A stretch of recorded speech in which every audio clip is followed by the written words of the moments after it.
DGS uncle பலமுறை இந்த மனதுருக்கத்தை பேசியிருக்கிறார். அங்கிளுக்குள்ள இருந்தது தேவனுடைய அன்பு. அந்த அன்பு தான் ஜனங்களை அவர் பக்கமாக இழுத்தது.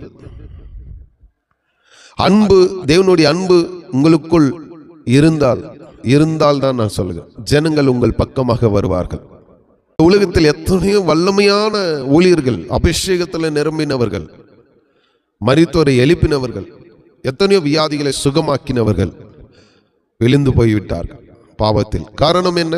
தேவனுடைய அன்பு அவர்களுக்குள்ளே இல்லை. பல அற்புதங்களை செய்து கொண்டு இருந்த ஊழியர்கள், அவர்களுடைய பெயரை சொல்ல விரும்பவில்லை, எப்போதும் இருக்கிறார்கள். ஆராதனை செய்கிற வீரர்கள், அவர்களும் பாவத்தில் விழுந்து விட்டார்கள். ஏன் பாவத்தில் விழுகிறார்கள் என்றால் தேவனுடைய அன்பு அவர்களுக்குள்ளே இல்லை. தேவனுடைய அன்பு அவர்களுக்குள்ளே இருந்தால் இந்த உலகத்தினுடைய பாவம் அவர்களை மேற்கொள்ளாது. அன்பு சகல பாவத்தை மூடும். நீதிமொழிகளிலும் சொல்லப்பட்டிருக்கு, பேதுரும் சொல்லுகிறார். இதை சபைக்கு போதிப்பது ஊழியர்கள் தவறிவிட்டார்கள்.